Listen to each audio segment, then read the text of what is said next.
Good morning, and thank you for joining the United States Commission on International Religious Freedom's virtual conversation today on Iranian government propaganda against religious minorities. I'm Scott Weiner, Supervisory Policy Analyst for USCIRF, covering the Arabian Peninsula and Iran, and I'm happy to welcome you today for our conversation with commissioners.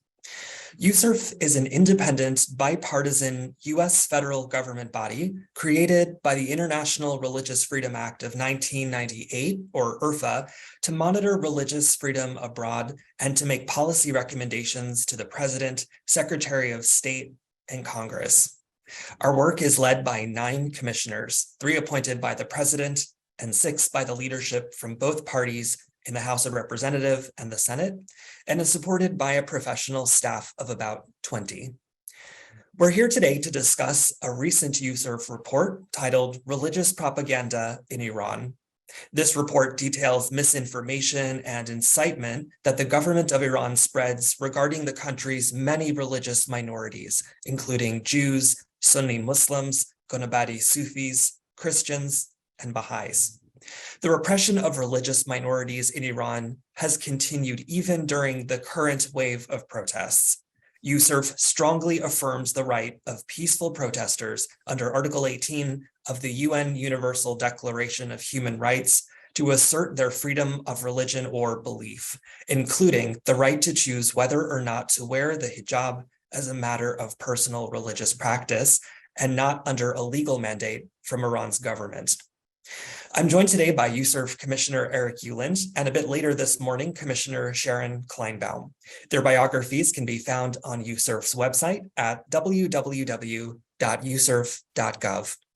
Commissioner Ueland will provide a brief overview of USCIRF's monitoring of Iran and will lay out some USCIRF policy recommendations for the US government related to religious freedom there.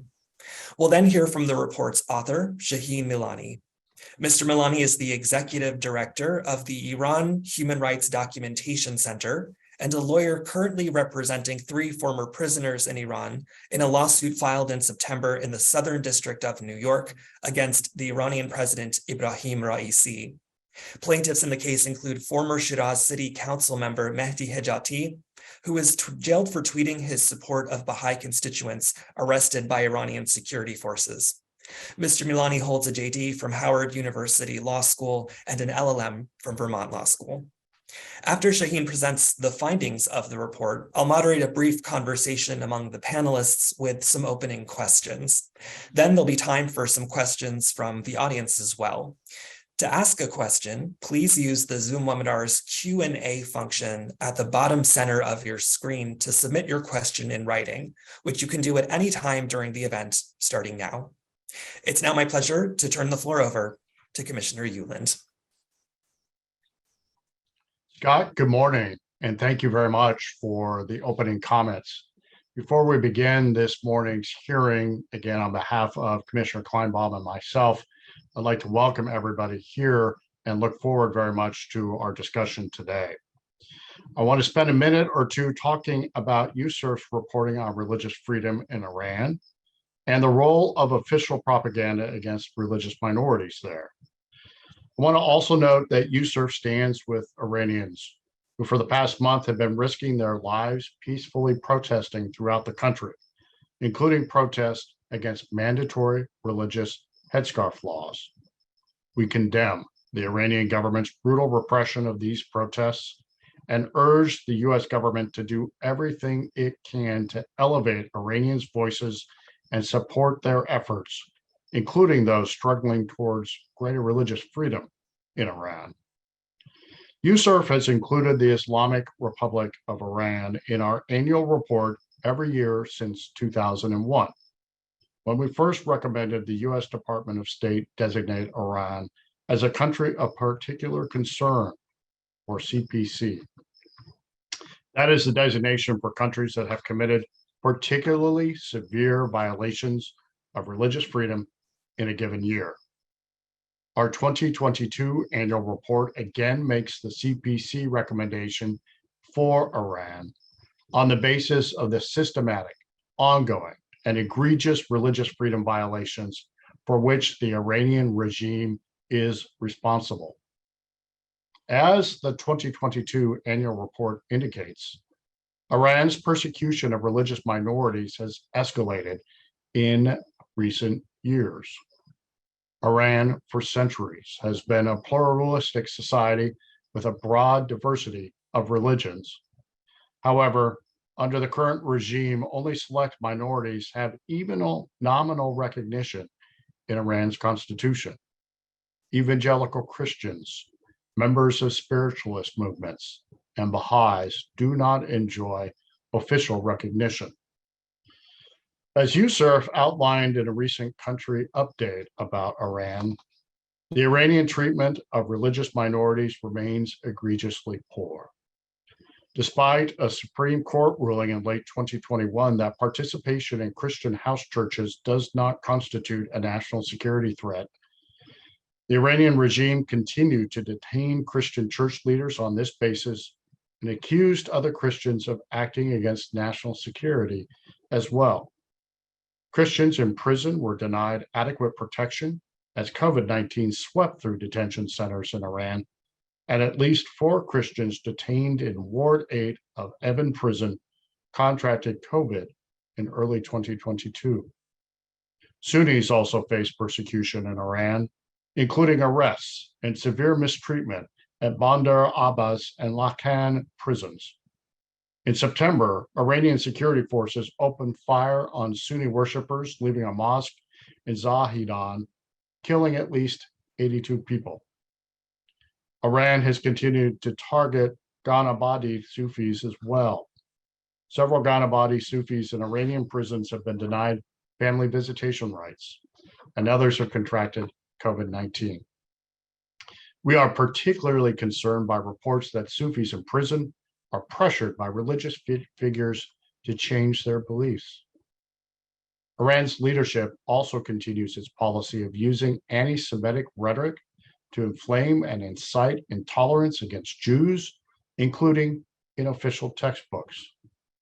In April 2022, an Islamic Revolutionary Guard Corps affiliated think tank in Iran declared that there was no real anti-Semitism in Nazi Germany.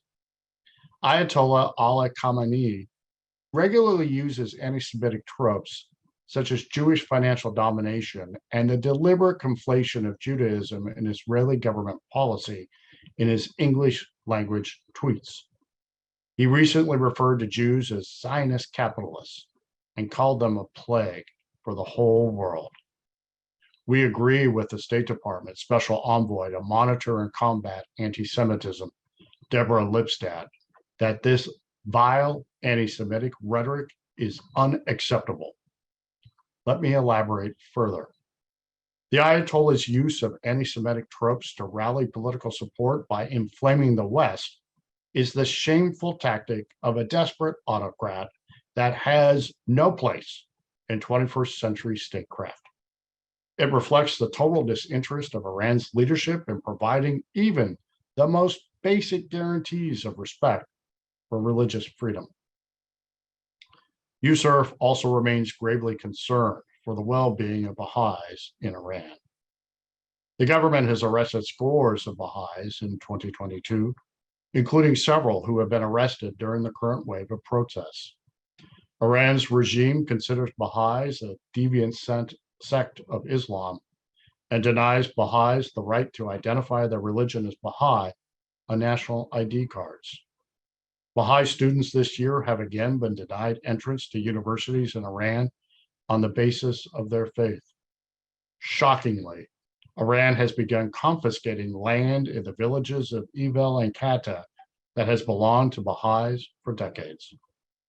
USCIRF applauds the statement issued in April 2022 by the International Religious Freedom and Belief Alliance in support of Iran's Baha'is. Now, Iran's use of brutal violence against protesters, including the death and wounding of many, and assaults against at least 20 children that we know of so far, is contemptible and outrageous. Iran's disdain for freedom of religion was evident long before the outbreak of the current wave of protests. and today's discussion of official Iranian regime propaganda against religious minorities speaks to the systematic nature of these violations of freedom of religion or belief by the Iranian regime over many decades. USCIRF has long recommended the State Department designate Iran as a country of particular concern pursuant to the International Religious Freedom Act, a law that would have never been passed without the efforts of my fellow commissioner and former Congressman, Frank Wolf. Among our recommendations, we start by urging the State Department to again issue this designation for 2022. Next, at the core of the Iranian regime's extensive restrictions on religious freedom is their impunity and the Iranian regime's complete lack of accountability to its citizens. Therefore, USCIRF also recommends the U.S. government sanction high-level Iranian officials responsible for egregious religious freedom violations. We are pleased with sanctions from the State Department in the past few weeks. We welcome the recent action by the Department of Treasury and the State Department against the head of Iran's morality police and the head of its Tehran division following the brutal killing of Mahsa Amini for wearing improper hijab. And as Iranians, adults and children alike, continue to bravely risk their lives for their freedom, we also believe that the United States government must do everything it can to exert pressure on those who would silence these protesters. USCIRF will continue to call for sanctions to hold Iranian regime officials to account. Accountability must come through directly confronting Iran's regime as well. We urge the U.S. government to explicitly raise religious freedom violations in any multilateral or bilateral engagement with Iran regarding its nuclear program or any other issue where the Iranians sit across the table. The United States should also lead the international community in putting pressure on Iran's regime to ensure religious freedom by working through the International Religious Freedom and Belief Alliance. This multilateral body allows for international coordination on religious freedom that sends a unified and powerful message to countries like Iran that do not ensure freedom of religion or belief. As recent sanctions by the European Union, Canada, the United Kingdom, and other like-minded governments illustrate, coordinated action is an important tool the international community can deploy to elevate and protect the voices of Iranians protesting for greater freedom, including freedom of religion or belief. Further, outside the context of the alliance, the United States should be working directly with partners in other international bodies to impose accountability on the Iranian regime at each and every opportunity. Part and parcel of this action should be the demand for the release of religious prisoners of conscience in Iran. Baha'is, Sunnis, Sufis, Christians, spiritualists, and many other religious communities have members who are unjustly detained in Iranian prisons for their religious beliefs. In the current round of protests, many people asserting women's rights to choose whether to wear a hijab without state interference have been tossed into prison as well.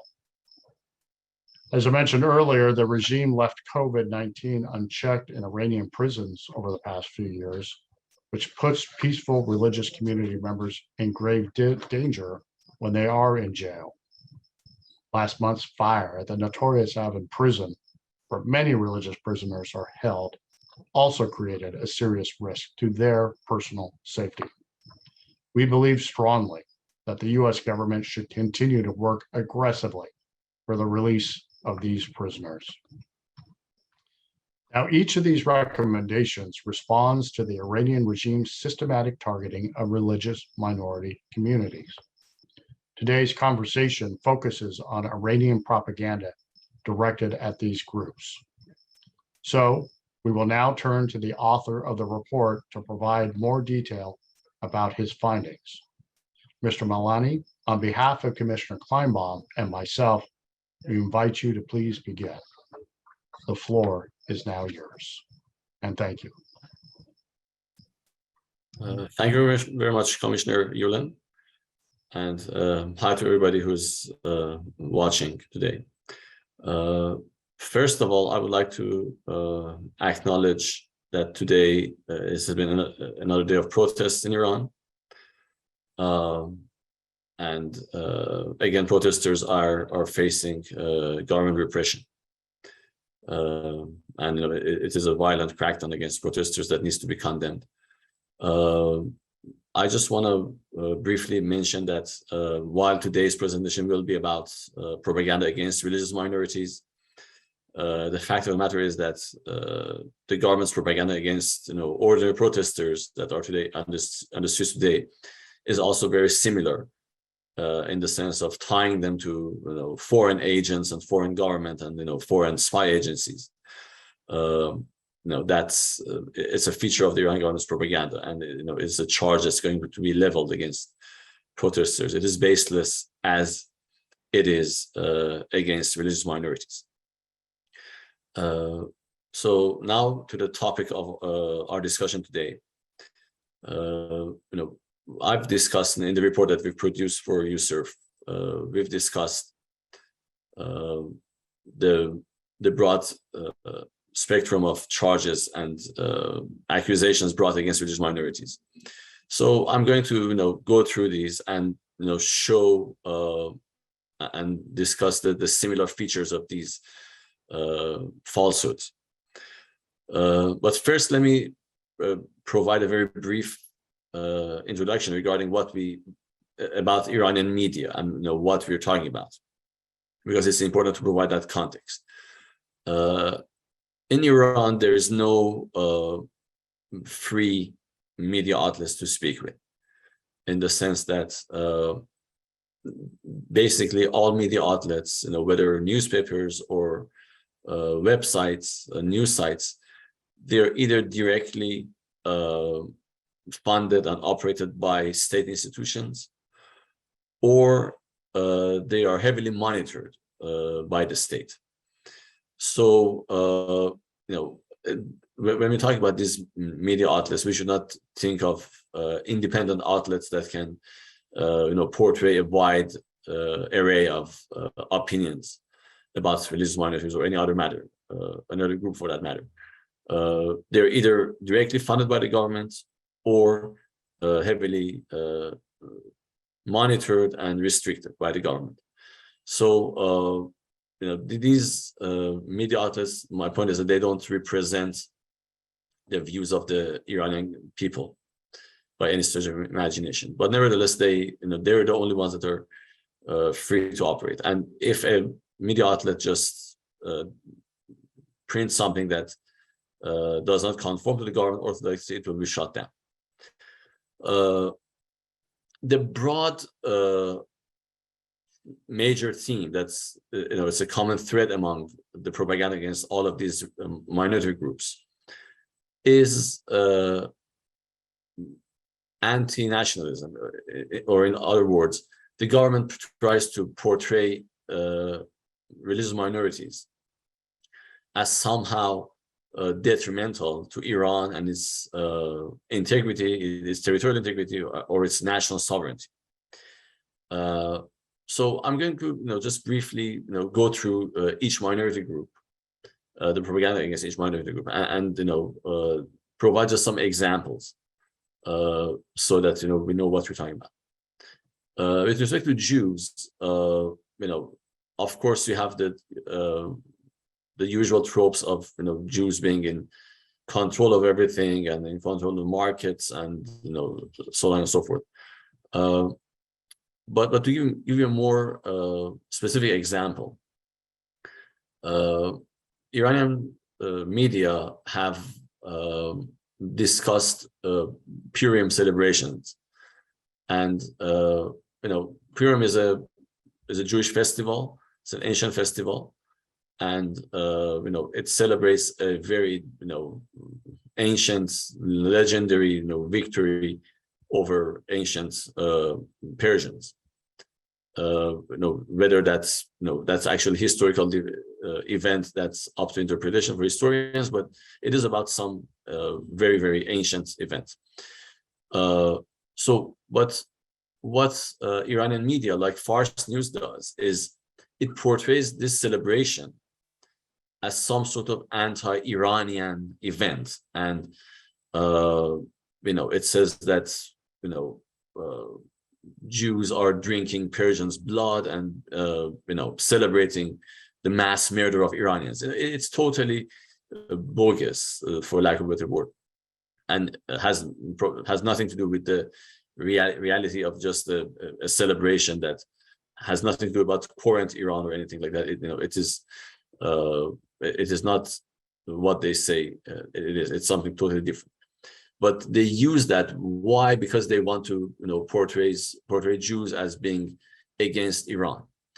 And what is important here to note, if you read between the lines, is that religion itself is no longer a potent tool for discrediting groups. By that I mean that the Iran government doesn't say that, well, this religious minority group, they are dangerous because of their religious beliefs per se. They say that this particular religious group are dangerous because they are a threat to our security, to our national integrity, to our territorial integrity. They frame it in nationalistic terms because they know that, just a purely religious attack, religious-based attack, doesn't really carry that much water. Nobody cares about that, but people still care about their country. They care about territorial integrity. So that's the angle with which the government uses its propaganda. It does it against Jews, and it does it against other minority groups. With respect to Sunni Muslims, for example, any attack that they organize against Sunnis, again, tries to tie them with foreign governments like Saudi Arabia or United Arab Emirates or even Israel. Recently, last year in December 2021, there was a cleric in northern Iran who made a comment about Shia imams that the clerical establishment found that to be insulting. So instead of them saying that, well, this was this was offensive in religious terms, they linked that particular cleric, Gorgij, to Saudi Arabia, or even maybe Israel. So they call it. They actually refer to it as a Saudi-Israeli sedition. So again, while the spark of the conflict, is something religious, but they portray it as somehow being influenced by foreign governments, Saudi Arabia, Israel, as opposed to Iran. So they frame minority groups and any dissent that comes from minority groups as somehow sparked and instigated by foreign states. So they regularly accuse Iranian Sunnis of Wahhabism, and that, of course, is a keyword meant to state that they're somehow influenced by or funded by the Saudi government. So over the years, there's been numerous attacks in that vein. Saying Wahhabism and fanaticism are two blades of scissors against Iran, for example. Just again framing it in nationalistic terms. The same with Gonabari dervishes, and again, Gonabari dervishes are a peaceful religious minority. They're Shia, basically. They're not even Sunnis. They're Shia. They believe in 12-hour Shiism, but they just have a different outlook on certain religious matters. In 2018, there were severe clashes in Tehran when the government tried to arrest or put their leader under house arrest, the leader of the dervishes. And the dervishes had gathered in front of his home, so there was a serious clash. And during that clash, a bus basically rammed through a number of security forces and killed a few of them. So the Iran government later accused a Gonabali dervish named Mohammad Salas of that crime and executed him. But his trial was unfair. He was tortured. So we don't know actually who drove that bus. But that incident led to, again, attacks against the Gonabali dervishes and accusations that they were agents of foreign governments. In particular, they were called ISIS dervishes. So again, while there's no truth to it, and dervishes are a local community in Iran, and the grievances and that they had to do with government's action, the government's propaganda tied them to foreign agents, to Israel, to ISIS, and so on and so forth. So again, in 2021, there was a 5-minute video that was posted to Aparat. That's the Iranian YouTube, and the video portrayed dervishes as pawns by foreign powers, and even accused them of supporting the Pahlavi government. It also mentioned that they supported Karoubi in 2009 presidential election,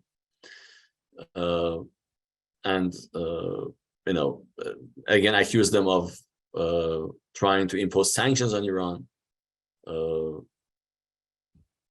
and even accused one of them of sexual abuse. So it goes on and on with the different kinds of accusations, but the main thread again that ties that to other groups is foreign influence.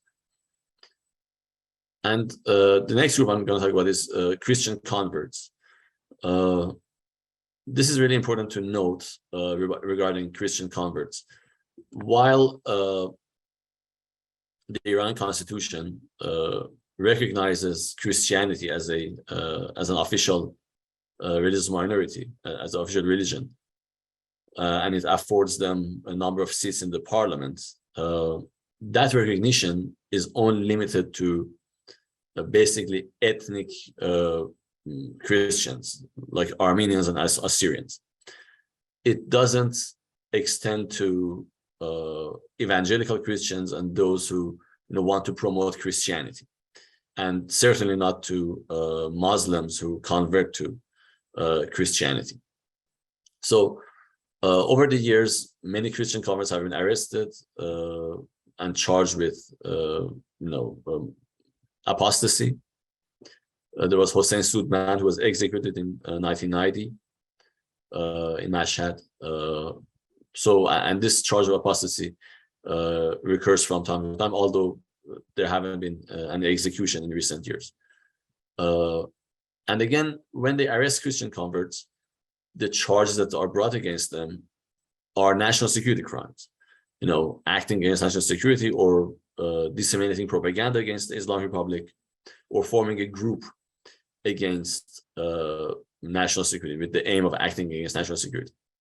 So the state propaganda has to reflect those charges that are brought on by the judiciary and the security apparatus. So, to basically convince the masses, the public, that these individuals are engaging in nefarious actions against the Iranian state. So a really interesting term has appeared in the propaganda against Christian converts. They refer to them as Zionist Christians. So there's an image in our report that has a number of Christians holding crosses, and then there's a Star of David superimposed in the picture. Again, it's just an arbitrary tie, arbitrary link between Christians and Zionism. Has no basis in reality, but they just put it there and try to link Christian converts in Iran to the worldwide Zionist movement or the state of Israel.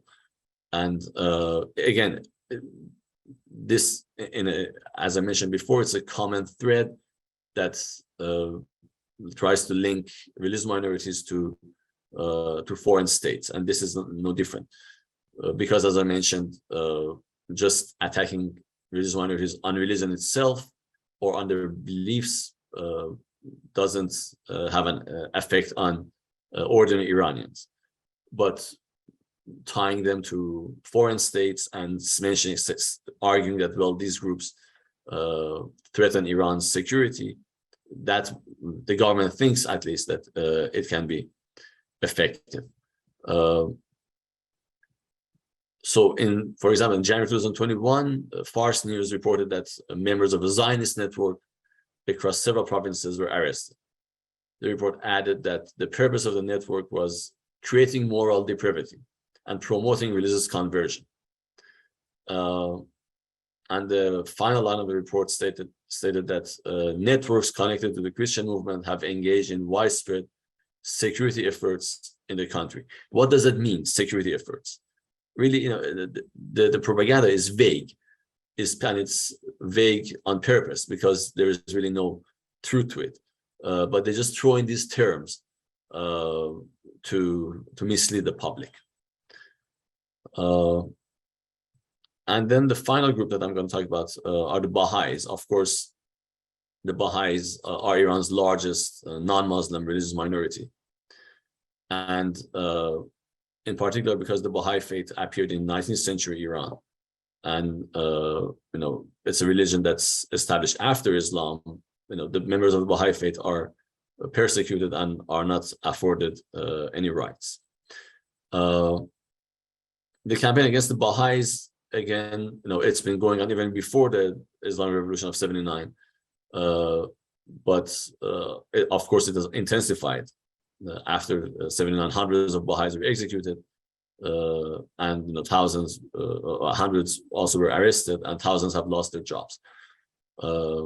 So, with respect to propaganda, again, this link to foreign states is a paramount feature of it, and particularly because the Baha'i World Center happens to be in Israel, then that's something that the government always uses to attack the Baha'is. Although that the fact that the Baha'i World Center happens to be in Israel is just a historical accident, basically, because the founder of the Baha'i faith was exiled to Ottoman Empire in the 19th century, and the state of Israel actually was formed in the 20th century. It has nothing to do with Israel, but nevertheless, that's the line that they use. In November in 2021, there was a graphics art fair titled "Baha'ism: Assembly of Treason," and some of the samples of the art that they produced for this fair is you can see it in the report, basically accusing Baha'is of brainwashing Iranians and fooling them. And the government, the state entity that organized that fair, awarded gold coins to artists who received the prizes in that event. The topics for this fair included destruction of Islamic Iranian culture, occupation of Palestine, and moral deviances. Again, with that theme, destruction of Islamic Iranian culture, and in occupation of Palestine, moral deviances. Again, none of these are purely religious. They're not saying that the Baha'is religious beliefs are wrong. This is the point I really want to stress. In all this propaganda, none of this is actually any kind of a religious debate that says that, okay, let's debate the merits of your claims, about spirituality or divinity or whatever. It's about threats to Iran and the Iranian culture, like destruction of Islamic Iranian culture. That's the thrust of their attack against Baha'is and others. Another, with respect to Baha'is again, one of their long-standing accusations is that Baha'is threaten Iran's territorial integrity because Baha'is, promote global citizenship, and they believe, that the earth is, just one country and mankind is citizens. It's a Baha'i belief that they believe in unity of human race, but the Iran government portrays this as some sort of a, internationalist movement politically, that it wants to, erase borders and undermining national sovereignty, which has no basis in reality, but it's regularly leveled against the Baha'is. So in the report again, I've included several examples of the attacks against Baha'is, tying them to the Pahlavi regime, and specific articles like for example, one article was titled "The Bahaism's Latest Treason: Invitation to Sell Out the Country." According to this article, the Man Auto channel, which is an international satellite channel, the article quoted Irfan Sabeti, a Baha'i scholar who resides in England, quoted him as saying that defending a country's independence is pointless. So this was a mischaracterization of his remarks, and it was just an attempt to state that Iranians, that Baha'is do not respect Iran's territory, and they want to, get rid of national borders and all that. Again, nationalist propaganda is the main feature of attacks against Baha'is. So, with that, I just end my comments. Again, as I repeated throughout this presentation, all of these accusations are bogus, they're baseless, and it's just, in my opinion, it's just the last chance that the Iranian government has to discredit religious minorities by tying them to foreign states and to try to portray them as being anti-Iranian, because a purely religious attack no longer works. So they have to frame it that way. All right, so that's a summary of the report. So now I'll be happy to answer any questions that you might have, or listen to anybody's comments. Thank you very much. Thank you so much, Shahin, for that summary of the report.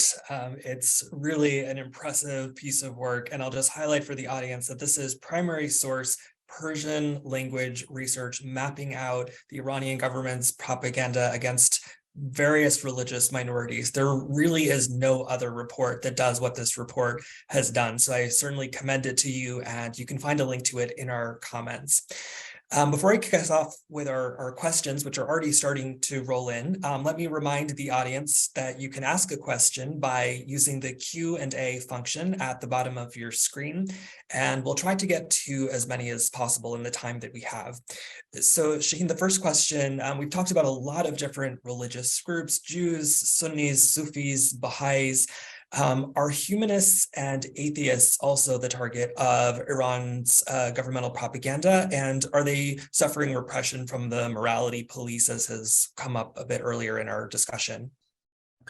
Well, of course, our report focused on particular religious groups because we have specific communities that belong to those groups. But with atheists, I think we don't have a organized community that we could document the abuses in a way that we would be able to do so for a religious community like the Baha'is or Christian converts.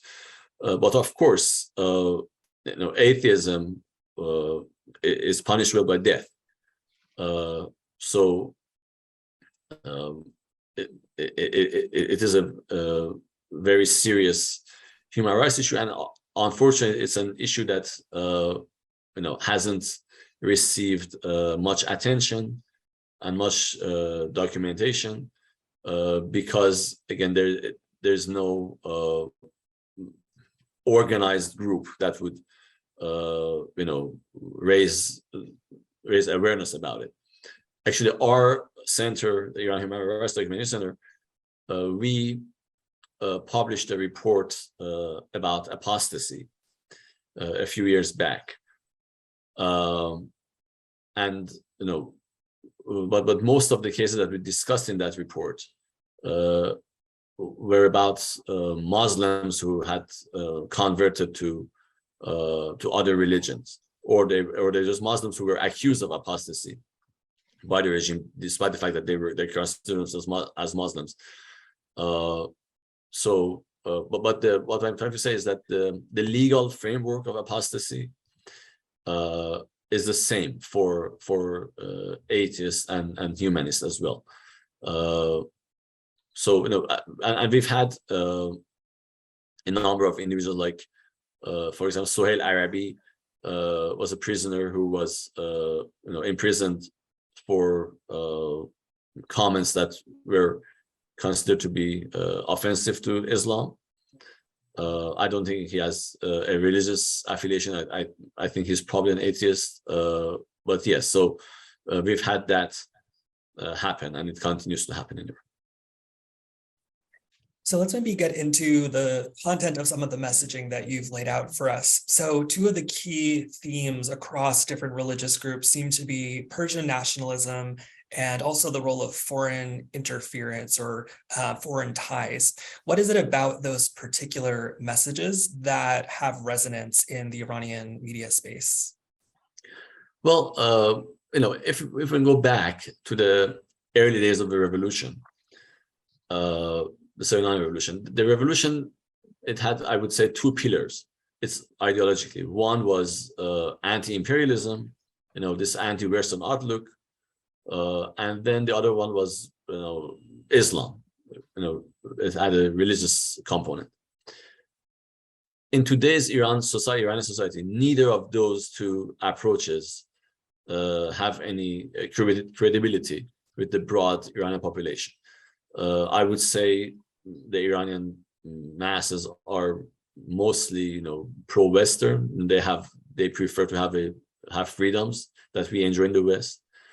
And because of 40 years of religious rule, they really do not really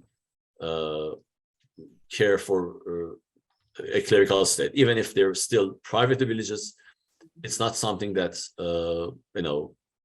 makes them.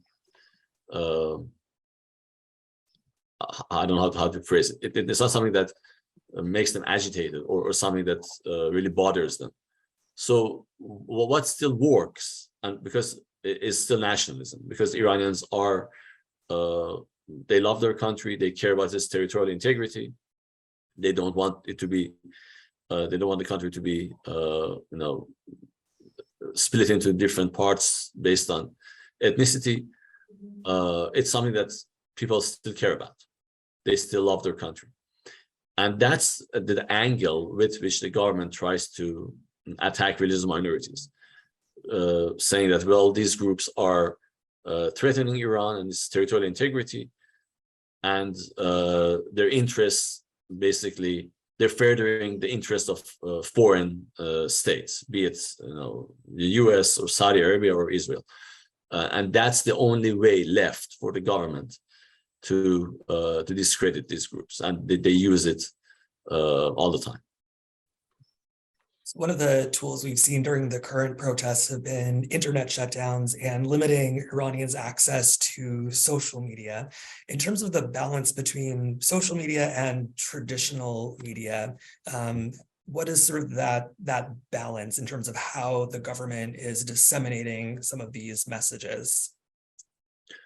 Well, I personally cannot really speak about that because I'm not an audience of the social media produced social media content that's produced by the government.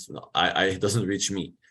But the fact of the matter is that the government tries to use both. Of course, they have complete control over traditional media operating in Iran, so they use that. In social media, something that I've noticed is that, and I would say many of the activists who are active on social media, they would say that the same thing, is that there are a lot of social media users that they pose as opposition figures or as people who are opposed to the Iranian government. But then they use foul language and they use very harsh rhetoric, and they sometimes promote violence. So they try to discredit the opposition to the Iranian government as somehow violent and unacceptable. So that's a way that's a method that they've implemented on social media. To basically say that, well, the Islamic Republic might be bad, but the alternatives are worse. So again, the main thrust of this propaganda is that if the Islamic Republic goes, anarchy will follow. So if the Islamic Republic goes, there's going to be secessionism. So that's what I've seen on social media. And that's the goal that they try to further. So to dig a little bit deeper into that, there's a question about the sort of the efficacy of the propaganda from Iran's government, how it's received by Iranians, and what detrimental effects it's causing to minorities. I just add to that whether you see generational differences given the high prominence of younger protesters on this particular round of social unrest. Okay. Yes, I mean, for one thing, when there's an accusation leveled against you, you have to defend yourself. You have to spend time trying to, dispel those notions. There's this famous saying that, in a time that, before you know it, again, a lie can travel around the world. Before I forgot the exact phrasing of that expression, but before the truth can put its boots on. Exactly. That's the phrase. Thank you, Commissioner Ueland. So that's something that religious minorities have to deal with. With respect to Baha'i, is just the fact that the Baha'i world center happens to be in Israel. Well, that's enough, fodder for state propaganda to accuse Baha'is of being agents of Israel. And the time it takes for Baha'is to explain that, well, this was a historical coincidence and that the Baha'i community has nothing to do with Israel. It's very time consuming and frustrating, So of course they use it, and it takes time to dispel. But with respect to the current generation, I think I've seen signs that the younger generation are different from I would say my generation, and they're much more assertive. I'm going to give you an example with respect to Baha'is, because I come from a Baha'i family and I've experienced this. For years, I would hear this question from my friends who are Muslims, or or they're not Muslims, but they would tick the Muslim box in the in government forms. That they would say that, well, why don't Baha'is, why don't they just say that they're Muslims, so they would avoid, these repercussions, right? So they would kind of, maybe even inadvertently, but they would blame the victims. That why do you, state your religious beliefs? Why don't you just go along and, hide your religious beliefs, and then you can go to university? But then the Baha'is, they have to say, well, we have to stick to our principles, and we don't want to lie. Actually, you should be asking this question from the government: that why is the government asking about religion in their forms for employment or admission to university? So I saw a lot of that kind of blaming the victim in the past, but I think in recent years I don't see that as often, especially among the younger generation. I think that the younger generation understands that this clerical rule doesn't make any sense. They're the victims of it too, and they're no longer blame the victim. Again, with similar to what the issue of hijab. Maybe in the past, they would say that, well, hijab isn't really important, and we have other issues, and let's not mix it up. Let's not make a big deal out of this. But now you see the younger generation saying, no, we're not going to accept this, and it's the government that has to change. We no longer have to comply with government's arbitrary demands. Yeah, it's really remarkable that it's really young women in Iran who've been at the forefront of the current protests. And one of the arguments that the Iranian government has made is to try to draw a link between the fact that Baha'is don't have the same kind of gender separation in meetings, and to tie that to pushing against some of the segregation that the government has tried to impose on the basis of religion. Do you see any other indications of the government sort of tying religious minorities to the protests, or sort of using religion as the basis for repressing these women who are asserting their rights to freedom of religion or belief? Just before women, I want to also make sure that I mentioned what happened in Zahedan. They killed 94 people on September 8th. And then, basically there was a protest, and then the government agents, they just randomly shot into a prayer site. And according to the report we complied, 94 people were killed. But then again, we have the same anti-Sunni propaganda saying that, well, these are all extremists that caused this, and again tying it to foreign agents. With respect to women, there's been a lot of talk about, well, this revolution is about women wanting to run around naked, for example, things like that. Totally misinterpreting the movement, misinterpreting this revolution, and trying to portray it as something that it is not.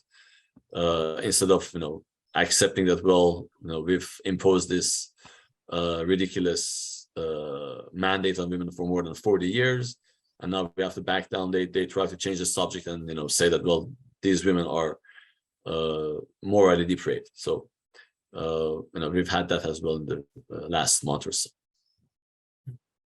Well, turn things to Commissioner Ueland and bring you into the conversation if you have any questions you'd like to pose. Well, I appreciate that. And again, thank you very much for this robust conversation. I really appreciate it. I think on behalf of Commissioner Kleinbaum, at least one question.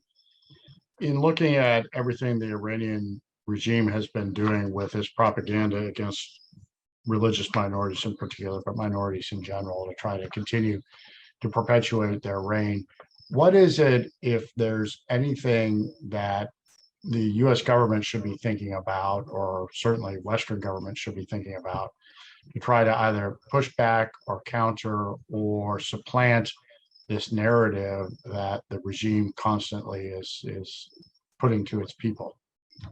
Well, for one thing, just telling the truth and stressing, what is real and what is not, by U.S. officials. I think that would be helpful, and just pointing to the falsehoods of the Iranian regime. That will be very helpful. The other day, Vice President Harris stated that the U.S. will support kicking out Iran from the UN Commission on Status of Women.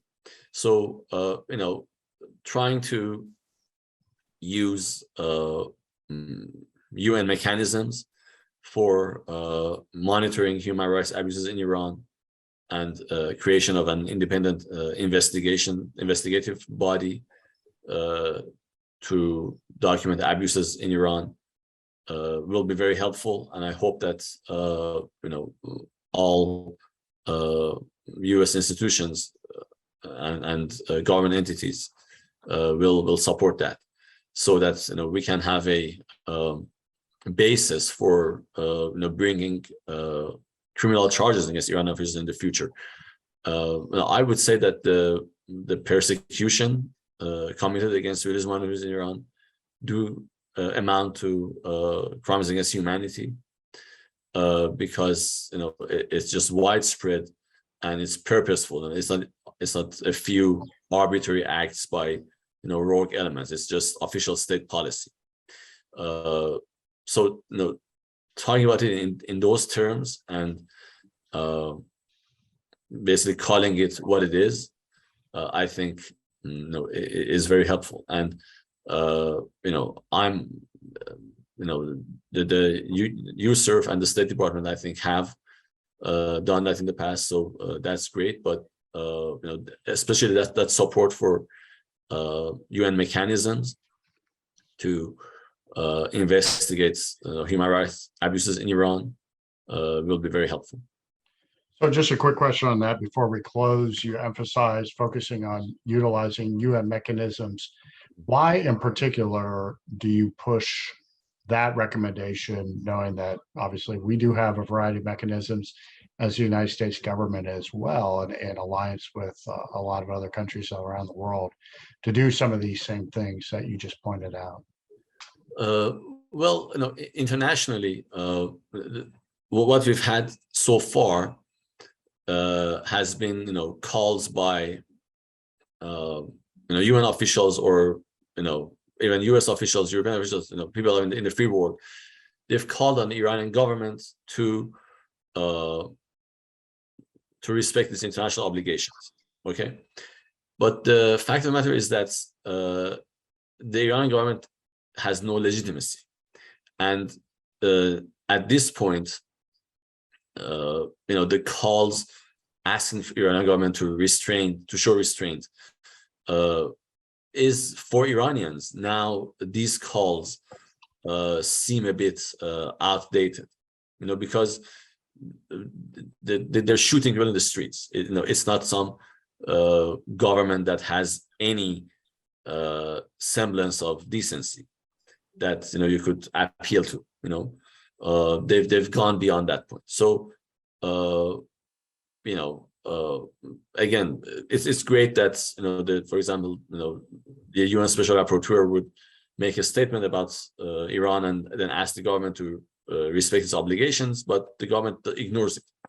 So what's the next step? The next step is that at least international UN mechanisms provide, is to create a mechanism like what was created in Syria, the IIIM, or what was created for Burma, is to create a tool with which we can conduct investigations, we can document abuses, so that in the future there's a chance to bring Iranian officials into international tribunals and have some accountability for hundreds of people who have been killed and imprisoned in Iran. So what has been done so far hasn't been effective in stopping them.